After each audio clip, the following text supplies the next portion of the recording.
Welcome back to Streamline Investigations. It's Marvin speaking. Just want to go on to obviously the updates from October 17th. Obviously, police confirm the renewed search for failed to uncover any new traces of Gus, and the operation is officially concluded. Key details of the investigation: no foul play suspected. Police have stated there is no evidence of foul play and believed Gus is likely wandered off still. I don't know how they can believe that when nothing was found.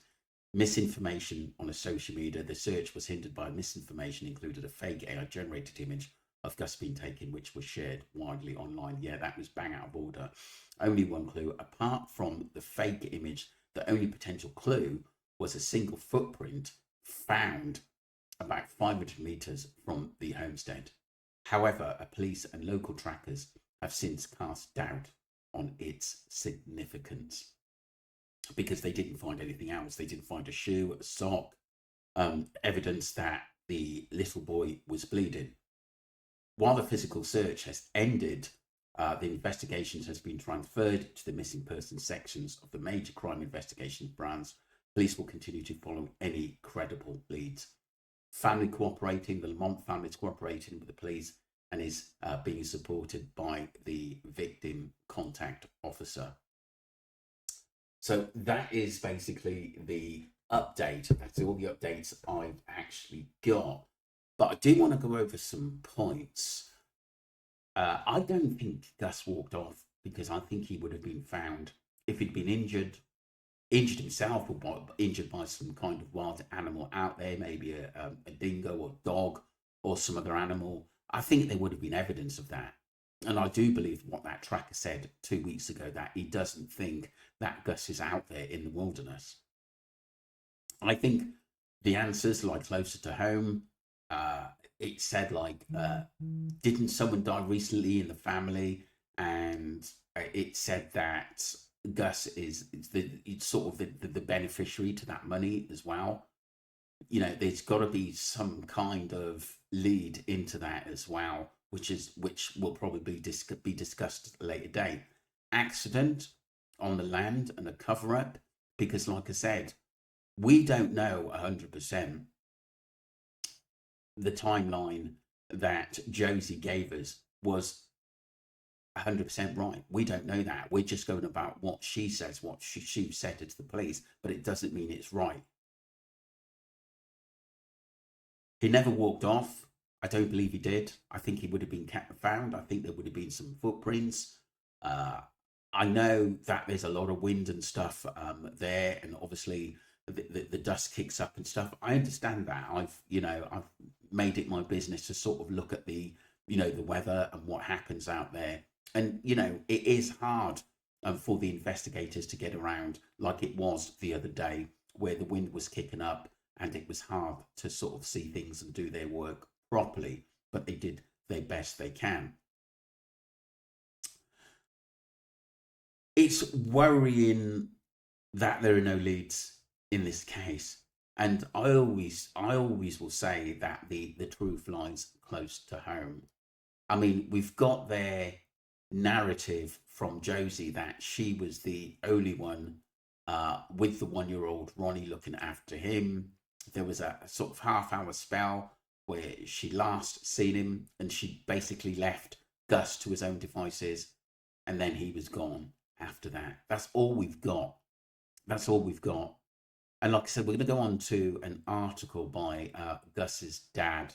And it is quite sad in a way. But like I said, I'm glad that he is basically sort of coming out and possibly saying a few things. But like I said, you can tell that basically he's not happy in what's happened at the end of the day. And it makes you wonder why, what are the reasons, the specific reasons why he doesn't live on the farm anymore. I know obviously he doesn't get on with Josie, we know that, but there's got to be a bit more to this than meets the eye. Possible money involved due to people dying, that sometimes happens in family and can cause havoc, especially in Wales. You just don't know. Let me know what you think, people, because like I said, it could be about money. in this case. But like I said, I'll keep an eye on it in any updates. Let's move on to part 2, people.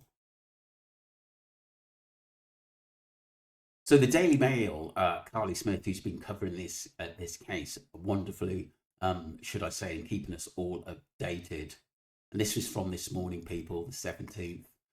In the lead up to Gus Lamont's disappearance, the heartbroken father of missing 4-year-old had been painstakingly renovating a house in a nearby town, preparing for a young family to move into before the little boy vanished. Josie Lamont, who lives about 200 km from Yunta in the small South Australian town of Jamestown, has spent 6 years fixing up a modest 2-bedroom cottage so his partner Jess and their 2 boys could finally live together under one roof. Friends say the devoted dad was counted down the months until Gus began school, eager to create a stable home after a year of living between 2 properties. Makes you wonder, doesn't it? Maybe, like I said, Josie didn't want the kids to move out of the premises because possibly she might have thought that she'd be kind of sort of lonely there. It's quite bizarre, that is that they were quite close into actually moving out.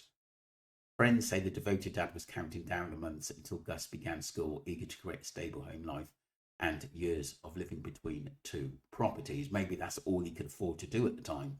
But that dream was shattered when Gus vanished from his grandparents' remote property near Yunta 19 days ago, sparking one of South Australia's largest police searches in years. The little boy was last seen playing on a mound of dirt near the house on September 27th, while his grandmother cared for his baby brother Ronnie inside. Gus's mother Jess and his other grandparent were about 10 km away tending to the station sheep. Mr. Lamont was not at the property at the time, and friends say he'd only learned his son was missing when police arrived at his door in the early hours of the morning.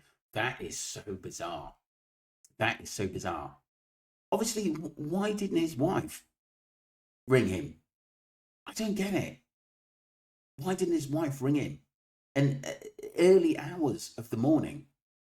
So don't tell me that the family who were actually searching for Gus didn't think to call Joshua. Oh, can you give us a hand? That is really, really bizarre to me. It doesn't make sense. The grandmother discussed that Gus was gone when she went to call it inside for dinner about 5:30 p.m. and family reported him missing after 3 hours later. Yeah, after 3 hours later. It's bizarre. It really, really is bizarre. But I don't know why Jess didn't call him. Or maybe she couldn't get in touch with him. But that's bizarre. But this is about the kids. Obviously, Jess is the mother of Gus. He had been renovating the modest 2-bedroom cottage for years.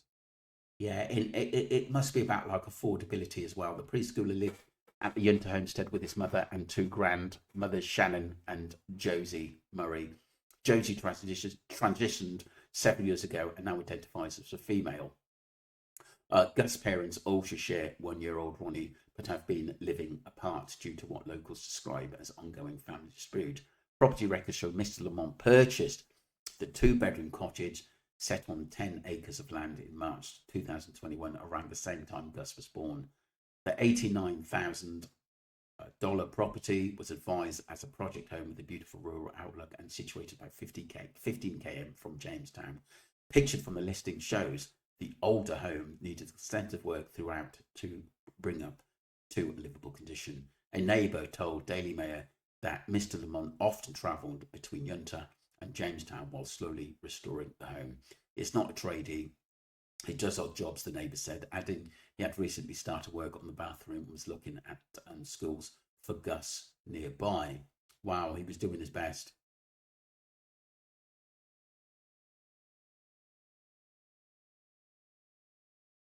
He wanted him in Peterborough, not Jamestown. Peterborough Primary School is about 30 minutes drive from the Lamont's renovation and also has a campus in Yunta. The neighbour added that Mr. Lamont had not returned to the property since Gus disappeared. More than 100 searches, including South Australian police ADF members and SES volunteers have scoured the rugged terrain in punishing heat. Police Commissioner Grant Stevens said that the family had fully cooperated with investigators and stressed that he renewed search efforts were not based on new leads. This is about exhausting every possibility, he said. We have nothing to suggest foul play at this time, but we are obligated to consider every scenario. The search has covered rough 470 square kilometres. Our area police say is comparable to combining through 100 city centres.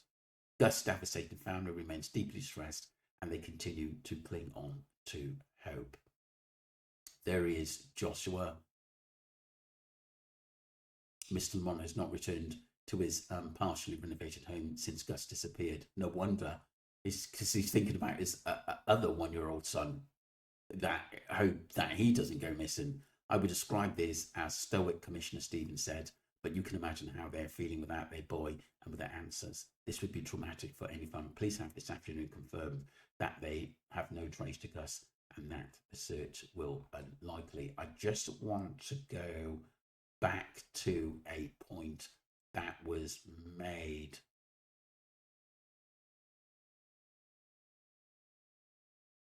So it was a project home, but obviously Mr. Lamont, it took him a lot of time to sort of actually get going. But like I said, there does seem to be big problems between Joshua and Josie. And I believe this argument has been going on for some time. And did Josie want Jess to move out to the premises? I don't think so, because why is she still there? It's just absolutely crazy, this case. I honestly believe that the answers to finding Gus is with the grandmother. I really, really do think that, Josie. I really, really do. And obviously the other grandmother doesn't say a lot, does she? I think Josie calls all the shots around the farm and in business as well. I mean, this could possibly be over money because there's definitely some in-house fighting which we don't know about. But like I said, I hope we get to know the truth and this case doesn't die out, people. Let me know what you think. Don't forget to subscribe to Streamline Investigations. Thank you.